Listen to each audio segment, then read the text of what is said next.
సాయిధరం తేజ్ వెండితెరపైకి వచ్చి దశాబ్దం పూర్తయిన సందర్భంగా AP deputy CM Janasena party అధ్యక్షుడు పవన్ కళ్యాణ్ శుభాభినందనలు తెలియజేశారు.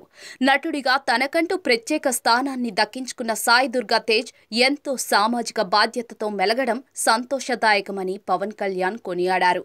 సాయిదుర్గా తేజ్ గురువారం సాయంత్రం మంగళగిరిలో పవన్ కళ్యాణ్ని కలిసి ఆశీస్సులు పొందారు. ఈ సందర్భంగా పవన్ కళ్యాణ్ మాట్లాడుతూ నటన పట్ల ఎంతో తపనతో ఎదుగుతూ వస్తున్నాడు సాయి తేజ్. నటుడిగా తొలి అడుగులు వేసినప్పటి నుంచి సహనటులు, సాంకేతిక నిపుణుల పట్ల ఎంత గౌరవ మర్యాదలతో ఉన్నాడో ఇప్పటికీ అలాగే ఉన్నాడు. ప్రతి విషయం పట్ల శ్రద్ధాశక్తులు కనబరుస్తాడు.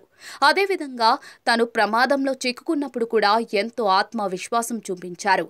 తనకు ఎదురైన పరిస్థితి మరెవరికి రాకూడదనే ఆలోచనతో రహదారి ప్రమాదాలకు ఆస్కారం లేకుండా ఎలాంటి జాగ్రత్తలు వహించాలో చైతన్యపరుస్తూ ఉన్నాడు. సోషల్ మీడియాలో అసభ్యంగా మాట్లాడేవారు పోస్టులు పెట్టడంపై బలంగా స్పందిస్తున్న తీరు సాయిధరం తేజ్లోని సామాజిక బాధ్యతను తెలియజేస్తోంది.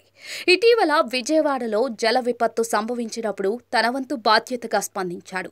కథానాయకుడిగా మరిన్ని విజయాలు సాధించాలని మనస్ఫూర్తిగా ఆకాంక్షిస్తున్నాను అని పవన్ కళ్యాణ్ అన్నారు.